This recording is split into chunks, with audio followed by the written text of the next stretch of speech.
Hello guys, आज हम लोग स्टार्ट करने वाले हैं ट्रायंगल। आज हम लोग पढ़ेंगे त्रिभुज के बारे में कि त्रिभुज क्या है और त्रिभुज कैसे बनता है और त्रिभुज की क्या क्या प्रॉपर्टी है, क्या क्या इसकी क्राइटेरिया है, हम लोग डिटेल पढ़ेंगे।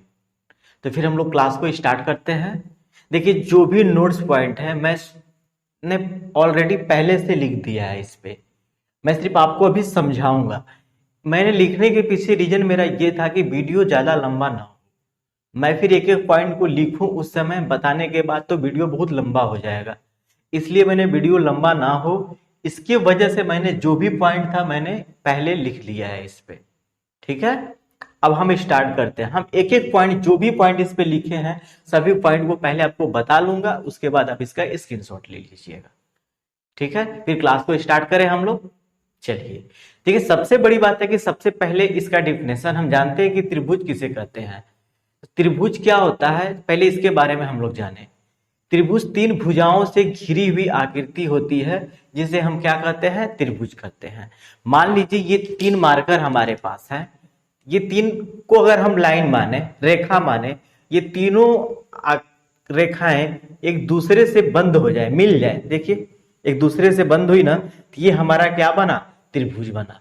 मतलब कि तीन भुजाओं से घिरे हुए आकृति को हम क्या कहते हैं, त्रिभुज कहते हैं। त्रिभुज का सिंबल क्या होता है, ये वाला, ये जो डेल्टा टाइप का बना हुआ है, ये त्रिभुज का क्या होता है, संकेत होता है। शॉर्टकट में त्रिभुज को इस सिंबल से डिनोट करते हैं। ठीक है। दूसरी बात करते हैं हम, त्रिभुज के वर्टेक्स किसे कहेंगे।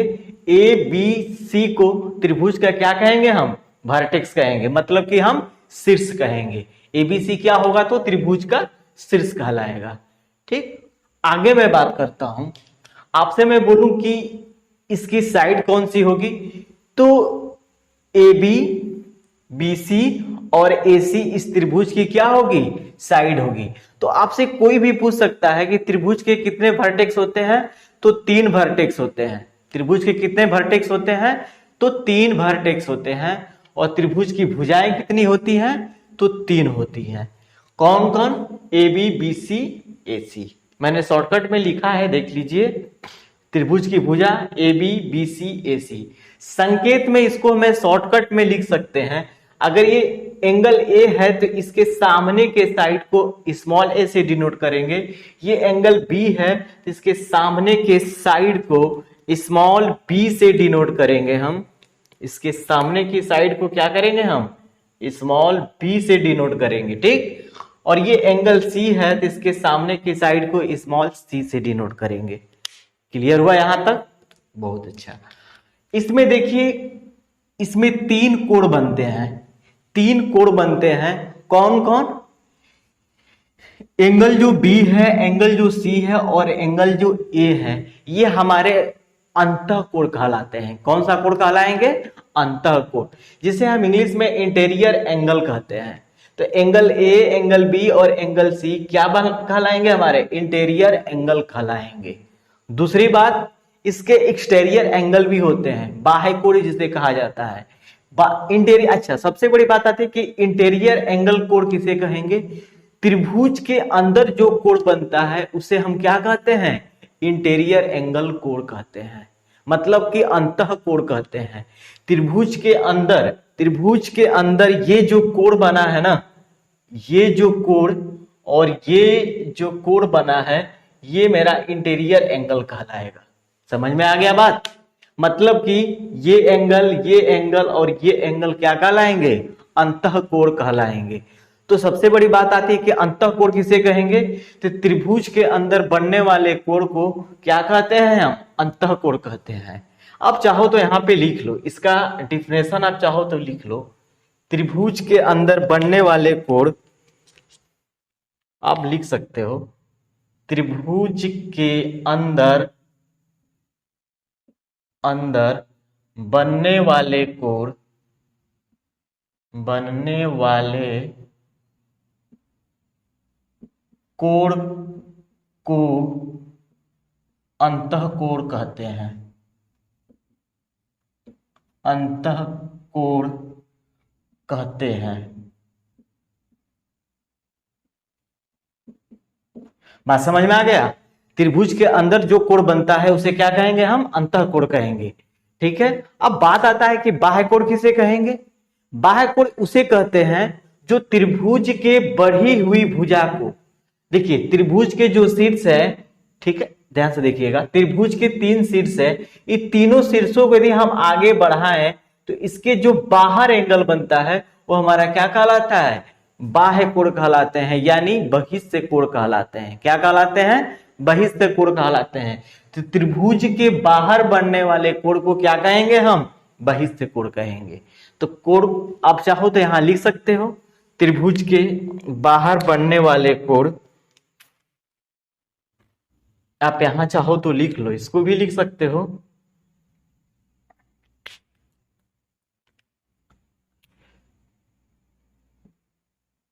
त्रिभुज के बाहर बनने वाले कोण को बहिष्ठ कोण या बाह्य कोण, बाह्य कोण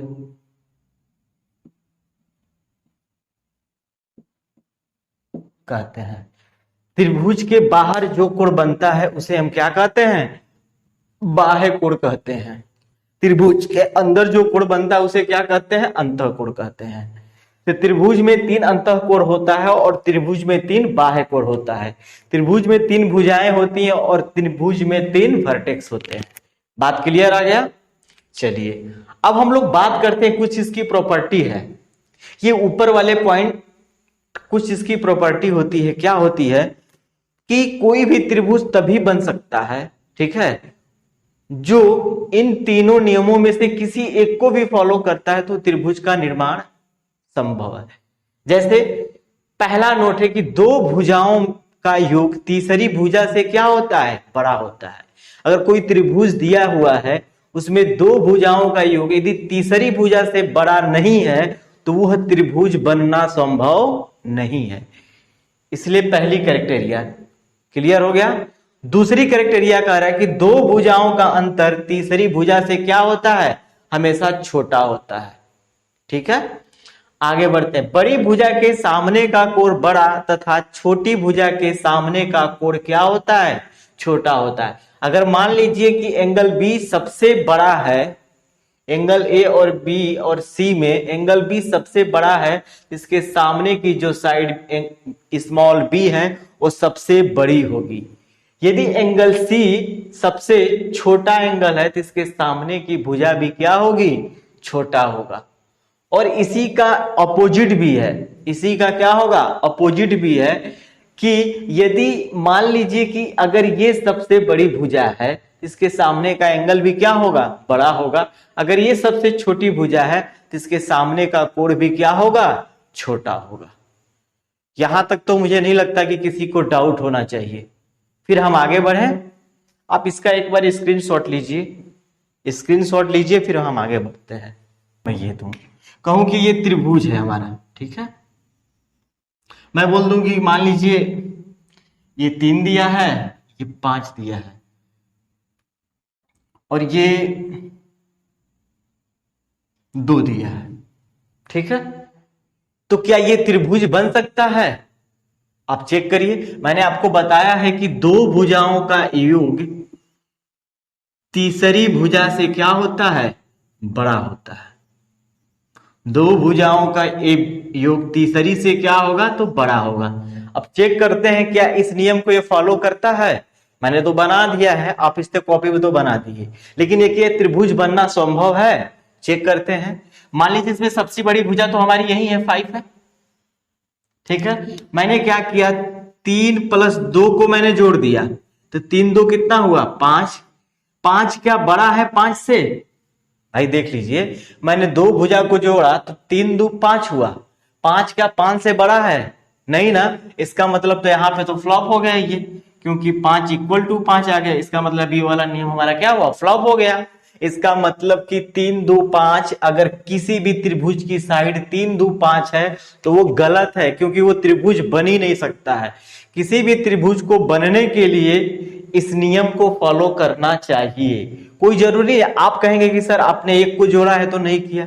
अगर मैं ऐसे कह दूं आपके अनुसार कि सर ऐसा कीजिए कि 5 3 को जोड़िए आप, ठीक है, मान लेते हैं 5 2 ग्रेटर देन 3, तो 5 2 तो 7 हुआ ना हमारा। 7 7 जो है 3 से तो बड़ा है आप तो कहेंगे, लेकिन हर क्राइटेरिया तीनों को फॉलो करना चाहिए, मतलब इन तीनों में से को फॉलो करना चाहिए। मैंने ए प्लस बी लिखा है ग्रेटर देन, तो यहाँ पे बी प्लस सी भी ग्रेटर देन होगा ए के, और ए प्लस सी भी होगा ग्रेटर देन बी के। अगर इन तीनों में से फॉलो करेगा तीनों को तभी त्रिभुज बन सकता है, अन्यथा त्रिभुज नहीं बनेगा। आप देख लीजिएगा, ठीक। अब देखिए यहां पे एक नियम को तो नहीं फॉलो किया ना, एक वाले को तो फॉलो नहीं किया, बाकी सबको करेगा, लेकिन इन तीनों को फॉलो करना पड़ेगा। अगर इन तीनों को जो भी त्रिभुज फॉलो करता है, जो भी त्रिभुज फॉलो करेगा वही त्रिभुज हो, रियल मायने में सही होगा, अन्यथा नहीं होगा। मतलब इन तीनों साइड, मतलब त्रिभुज की जो तीनों साइड है, इन तीनों रिलेशन को यदि फॉलो करेगा तो उन भुजाओं से त्रिभुज बनाना संभव है, अन्यथा उन भुजाओं से त्रिभुज बनाना संभव नहीं है। आपको एसएससी में इस टाइप के बहुत सारे सवाल आते हैं कि आपको त्रिभुज की भुजा दे देगा, मतलब दे देगा त्रिभुज की ये भुजा है, आप बताइए कि इन भुजाओं से मिलकर एक त्रिभुज का निर्माण किया जा सकता है या नहीं। तो आपको इन तीनों रिलेशन को याद रखना है, और तीनों रिलेशन को याद रखने के बाद आपको चेक करना है, अगर तीनों को फॉलो करता है तो निर्माण संभव है, अन्यथा संभव नहीं है। चलिए मिटा दें इसे। अब हम अगला आता है हमारा नंबर 1 तो खत्म हो गया, नंबर 2।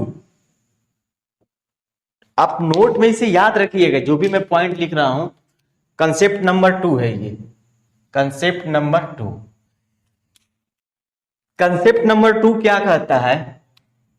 कंसेप्ट नंबर 2 ये कहता है कि त्रिभुज के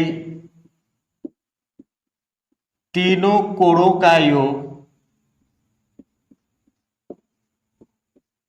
का योग 180 डिग्री होता है, ठीक है। त्रिभुज के तीनों कोणों का योग कितना होता है? तो 180 डिग्री होता है। आपको इस बात को भी याद रखना है कि त्रिभुज के तीनों कोणों का योग कितना होता है? 180 डिग्री होता है। पर क्यों होता है, इसके पीछे हम जानते हैं रीजन क्यों होता है। भाई आपने तो बोल दिया कि त्रिभुज के तीनों कोणों का योग कितना होता है? 180 डिग्री होता है, बट क्यों होता है तो हम इसको भी आज प्रूव करेंगे। त्रिभुज के देखिए ज्योमेट्री में हम हर एक पॉइंट को प्रूव करते हुए फिर आगे बढ़ेंगे, ठीक। तो कहता है कि त्रिभुज के तीनों कोणों का योग 180 डिग्री होता है। चलिए देख लेते हैं हम लोग। ये हमारा क्या बना? त्रिभुज है, हमारा त्रिभुज है, ठीक। ये ए पॉइंट है, ये मेरा क्या है? बी है, ये हमारा पॉइंट क्या है? सी है। ध्यान से देखिएगा, मैं कहूं कि इस त्रिभुज में भुजा बीसी के पैरेलल मैं रेखा एक पीक्यू ड्रा कर दिया। इसका मतलब ये हुआ कि जो बीसी है उसके पैरेलल मैंने क्या किया है? पीक्यू खींचा। क्या किया मैंने? पीक्यू एक रेखा खींच दिया। तो आपको मैंने लाइन एंड ट्रायंगल में बताया था कुछ कि दो समांतर रेखा हो, जब उनको एक तिर्यक रेखा कट करे तो एकांतर कोण के युग्म क्या होते हैं? बराबर होते हैं। ध्यान से देखिए, अगर इस एंगल को मैं 1 लिखूं और इस एंगल को मैं 2 लिखूं और इस एंगल को मैं 3 लिखूं और ये जो एंगल है 4 हो और ये जो एंगल हो 5, ठीक है। अब देखने समझने की कोशिश करिएगा, तो मैं यहां से लिख सकता हूं कि जो एंगल 1 है, जो ये कोण 1 है ना, किसके बराबर होगा? तो 5 के बराबर होगा। ध्यान से देख लीजिए, क्योंकि ये रेखा इसके समानांतर है, एक इसको तिर्यक रेखा कट करती है, तो जो जेड शिप बनता है, ध्यान से देखिए, ये जो जेड बन रहा है ना इसके अंदर का कोण क्या होते हैं, बराबर होते हैं। इसका मतलब एंगल जो एक होगा वो बराबर होगा एंगल 5 के, किससे, एकांतर कोण से, एकांतर कोण मतलब कि अल्टरनेट एंगल, अल्टरनेट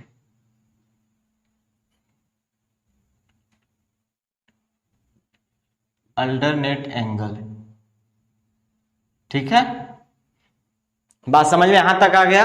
चलिए फिर आपसे मैं ये पूछूं कि ये कंडीशन यहां पे भी तो लागू होगा ना, एक बार ध्यान से देखिए तो, यहां भी तो जेड बन रहा है ना। मैंने आपको हमेशा बताया है कि जेड के अंदर जो कोण बनता है वो हमारा क्या होता है, जब पैरेलल लाइन हो वहां पे जहां जहां जेड बनेगा तो उसके अंदर वाला कोण आपस में क्या होंगे, बराबर होंगे। तो ये बात मैं यहां पे भी लिख सकता हूं कि जो एंगल हमारा 2 है वो बराबर होगा एंगल 4 के, किस क्राइटेरिया से, तो एकांतर कोण से ही होगा। बात समझ में आ गया। चलिए अब एक बात मुझे बताइए कि जो ये एंगल 5 था ना, अब ये जो एंगल हमारा 5 है वो किसके बराबर आया है बाबू, तो एंगल 5 किसके बराबर, एंगल 1 के बराबर। क्या 5 के जगह पे एंगल 1 तो मैं लिख ही सकता हूं। अब एक बात बताओ कि जो एंगल हमारा 4 है ना, ये जो एंगल हमारा 4 है वो किसके बराबर आया है, तो एंगल 2 के बराबर हो गया। अगर आपसे मैं पूछूं कि PQ एक स्ट्रेट लाइन है, PQ क्या है, एक स्ट्रेट लाइन हो, आप जानते हैं, आपको मैंने ये भी बताया था, अगर कोई स्ट्रेट लाइन हो तो उसके ऊपर कितने डिग्री का कोण बनता है, तो 180 डिग्री का कोण बनता है। कितने डिग्री का कोण बनता है, तो 180 डिग्री का कोण बनेगा। तो आप बताओ, आपसे मैं पूछ रहा हूं जो कि ये जो एंगल होगा, ध्यान से देखिएगा, जो ये पूरा जो एंगल बनेगा वो कितने डिग्री का बनेगा, 180 का बनेगा। ये पूरा एंगल कितने डिग्री का होगा, तो 180 डिग्री का। कितने डिग्री का होगा, 180 डिग्री का होगा। तब ध्यान से देखिए क्यों होगा, हम लिख सकते हैं कि angle 5 plus angle 3 plus angle 4 बराबर 180 डिग्री। किससे होगा, रैखिक युग्म से, रैखिक युग्म से। ठीक है, मैंने बताया था ना कि अगर एक लाइन ड्रा किया गया तो इसके पे बना हुआ एक लाइन अगर कोई आ जाए तो इसके दोनों तरफ का एंगल क्या होगा, बराबर होगा, 180 होगा, रैखिक युग्म से। तो आप एक बात बताओ कि अभी मैंने क्या लिखा था, 5 तो किसके बराबर है, 1 के, ठीक, 4 किसके बराबर है, तो एंगल 2 के, और एंगल 3 तो दिया ही है 80 डिग्री। तो क्या मैंने ये बात को प्रूव कर दी है हम लोग कि त्रिभुज के तीनों कोणों का योग कितना होता है, 180 डिग्री होता है। क्या बात ये समझ में आया आपको। चलिए उधार लीजिए इसे, फिर हम लोग हर एक पॉइंट को प्रूव करते हुए बढ़ेंगे आगे। स्क्रीनशॉट लीजिए आप, 13 पॉइंट में ही है, लिखेंगे त्रिभुज के बहिष्य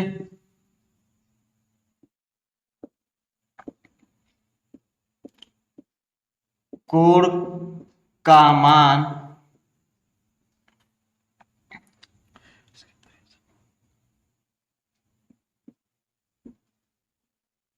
उसके सुदूर अंतर अंतः कोण के योग के बराबर होता है।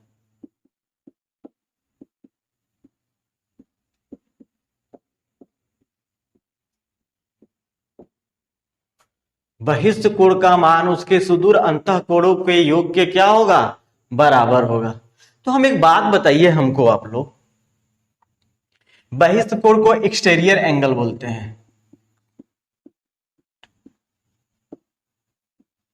Exterior angle. एक्सटीरियर एंगल का मान क्या होता है? Sum of opposite angle, sum of opposite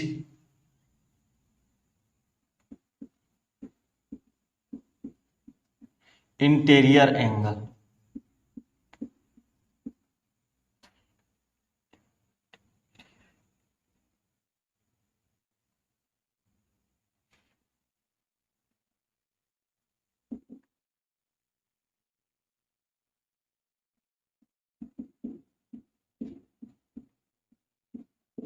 interior angles,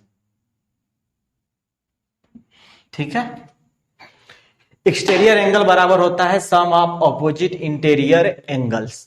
बात करते हैं हम लोग इस पे, थोड़ा सा ध्यान से देखिएगा। कह रहा है कि ये त्रिभुज है एबीसी, ठीक, और एक्सटीरियर एंगल तो हमारा यही बनता है ना, एक्सटीरियर एंगल कहलाएगा। तो हम बात करते हैं कि ये हमारा ए था, ये बी है, ये मेरा सी है। अब ध्यान से मुझे बताना, अगर मैं कहूं कि ये एंगल 1 है और ये एंगल हमारा क्या है? 2 है, ठीक है। ये एंगल ए, एंगल 2, तो ये वाला एंगल क्या होगा? आपसे मैं पूछूं तो आप कहेंगे कि सर त्रिभुज के तीनों कोण के हिसाब से तो ये 180 माइनस कोण 1 माइनस कोण 2 यही होगा। अरे भाई आप देख लो ना, मैं आपसे क्या पूछा हूं कि एंगल जो 1 होगा, अगर ये 1 है ये 2 है तो ये एंगल कितना होगा? आप जानते हो कि त्रिभुज के तीनों कोणों का योग कितना होता है? एंगल 1 प्लस एंगल 2 प्लस एंगल सी बराबर 180। तो हम जानते हैं कि एंगल सी बराबर क्या होगा? तो 180 माइनस एंगल 1 माइनस एंगल 2, यही ना होगा कि कुछ और होगा?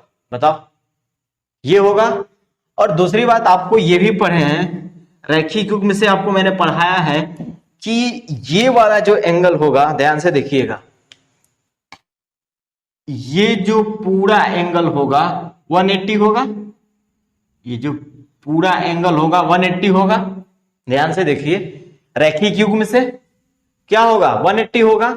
तो मैं ये लिख सकता हूं कि एंगल सी, ध्यान से देखिएगा आप लोग, कि एंगल जो सी है हमारा, और मान लेते हैं ये हमारा बहिष्ठ कोण था, इसको अगर हम 1 2, इसको मान लीजिए हम 3 मान लें। ध्यान से देखिएगा, मैं जो कहना चाह रहा हूं उसको समझें। ये वाला जो एंगल है ये हमारा 3 है। क्या है? एंगल 3 है। तो एंगल जो 3 हमारा वो है, 3 हमारा क्या है? एक्सटीरियर एंगल है। ये जो 3 एंगल है ना, ये हमारा क्या है? एक्सटीरियर एंगल है। एक्सटीरियर एंगल, ठीक है, वही हमारा बहिष्ठ कोण है। एक बात बताओ हमको आप लोग कि एंगल 3 प्लस एंगल सी बराबर 180 होगा रैखिक युग्म से?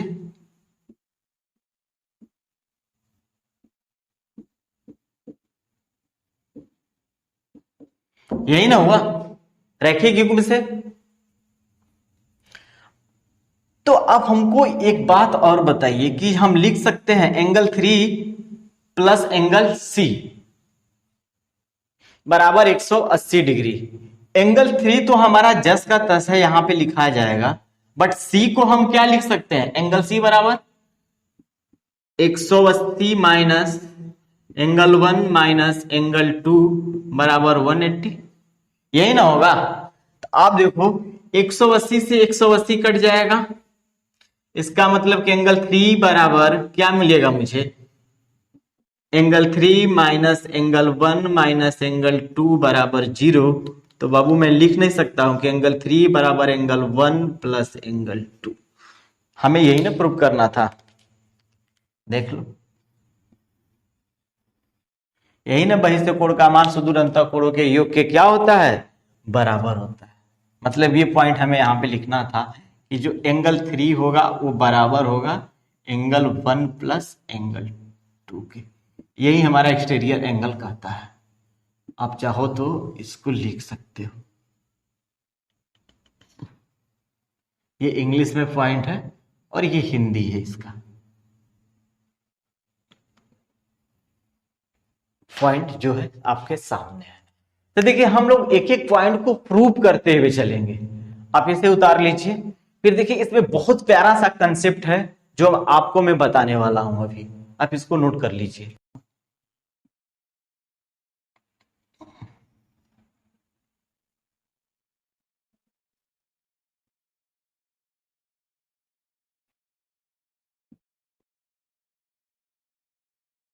ठीक है, ध्यान से देखिएगा। ये मेरा एंगल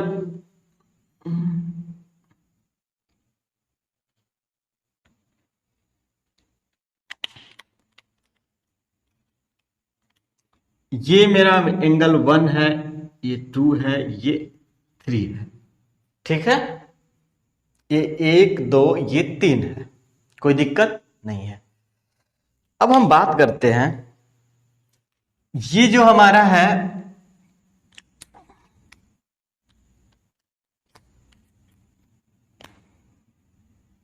ये इसका एक्सटीरियर एंगल है, ध्यान से देखिएगा। ये क्या है? एक्सटीरियर एंगल है, जिसका मान ये 4, ये 5 और ये क्या है? 6 है। ठीक है, हम आपसे कुछ कहना चाह रहे हैं, उसे ध्यान से देखिएगा। एंगल 6 को मैं क्या लिख सकता हूं? सोचने वाला पॉइंट है, दिमाग से जवाब दीजिएगा। एंगल 6 बराबर मैं क्या लिख सकता हूं? एंगल 6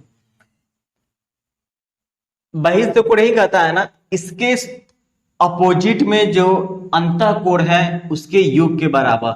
6 के अपोजिट में क्या है? 1 प्लस 3, तो एंगल 1 प्लस एंगल 3 हो गया।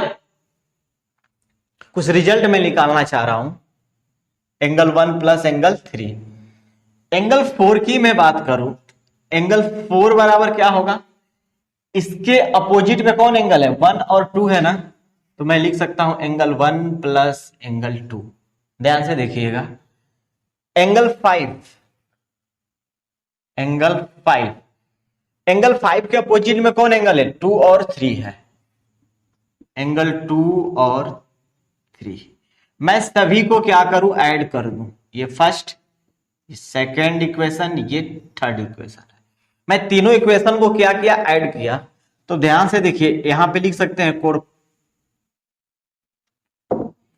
4 प्लस कोण 5 प्लस कोण 4 5 और कोण 6 बराबर क्या होगा? ध्यान से देखिए।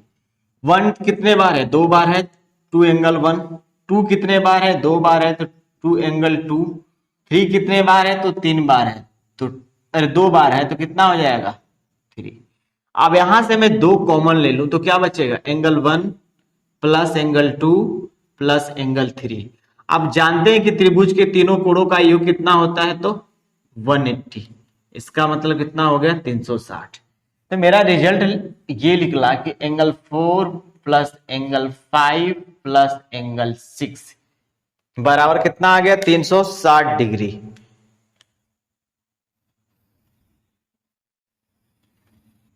तो देखिए इससे एक रिजल्ट निकल के आया कि बहिस्थ कोण का मान, बहिस्थ कोणों का योग कितना होता है त्रिभुज के बहिस्थ कोणों का? तो यहां पे हम लिख सकते हैं त्रिभुज के बहिस्थ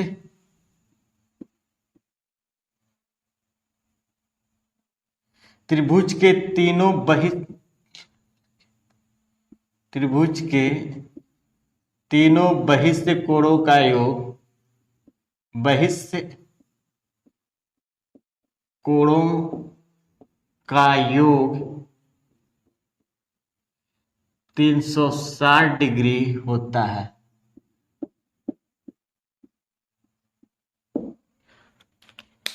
निकल के आपके सामने प्रूफ भी आ गया। इसका मतलब कि कोण 4 प्लस कोण 5 प्लस कोण 6 बराबर 360 डिग्री।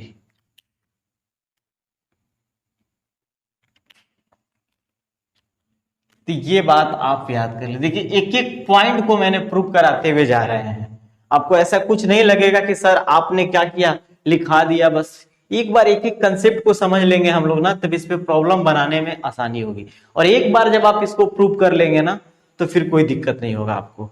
यूट्यूब पे आपको बहुत सारे चैनल मिल जाएंगे जहां पे ज्योमेट्रिक पढ़ाया गया है, बट इस सीक्वेंस में आपको कहीं नहीं मिलेगा जहां इस सीक्वेंस में बताया गया है।